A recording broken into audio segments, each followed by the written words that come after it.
సింగం మధుసూదనారెడ్డి గారు. గురువుగారు, మనం చేసిన తప్పు తెలుసుకోవడం, దాన్ని సరిదిద్దుకోవడం వల్ల మళ్ళీ పూర్వవైభవం వస్తుందా?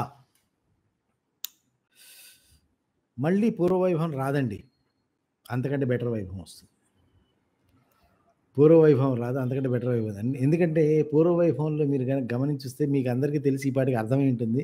నా ఆలోచన విధానం గాని, నా పర్సెప్షన్ గాని కొంచెం తేడాగా ఉంటుంది. మిగతా వాళ్ళ ఆన్సర్ లాగా నా ఆన్సర్ ఉండదు. మిగతా వాళ్ళ దృష్టికోణంలాగా నా దృష్టికోణం ఉండదు. కాబట్టి నేను చెప్పేది ఏంటంటే, మీరు పూర్వంలో ఒక వైభవంగా బ్రతికారు అన్నప్పుడు ఆ వైభవంలో తప్పు చేసేటటువంటి మూర్ఖత్వము, తెలివి తక్కువతనం కూడా ఉండేది. కాబట్టి కదా అంత వైభవం ఉన్నా సరే మీరు తప్పు చేయగలిగింది. అర్థం చేసుకోండి క్వశ్చన్ మళ్ళీ ఇంకోసారి. మీరు పూర్వవైభవం ఉన్నప్పటికీ ఆ పూర్వవైభవంలో కూడా తప్పుని తప్పు అని తెలుసుకోలేనటువంటి మూర్ఖత్వము, తెలివి తక్కువతనం కూడా ఉండేది. కాబట్టి మీరు ఆ తప్పు చేశారు. ఇప్పుడేమైంది? మీరు ఆ తప్పు తెలుసుకుని సరిదిద్దుకున్నారు. ఆ తప్పు తెలుసుకుని సరిదిద్దుకున్నారంటే తెలుసుకుని సరిదిద్దుకున్న తర్వాత డెఫినెట్‌గా ఏమవుతుంది?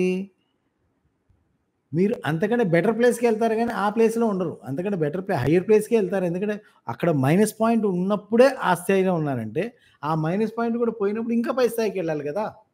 సో, డెఫినెట్‌గా మీరు మళ్ళీ పూర్వవైభవం కాదు, అంతకంటే పై స్థాయికే వెళ్తారు. బెటర్‌లీ బిలీవింగ్ థట్ మీరేదైతే పైన రాశారో ఆ part of the question correct అయితే. అంటే చేసిన తప్పు తెలుసుకోవడం, దాన్ని సరిదిద్దుకోవడం.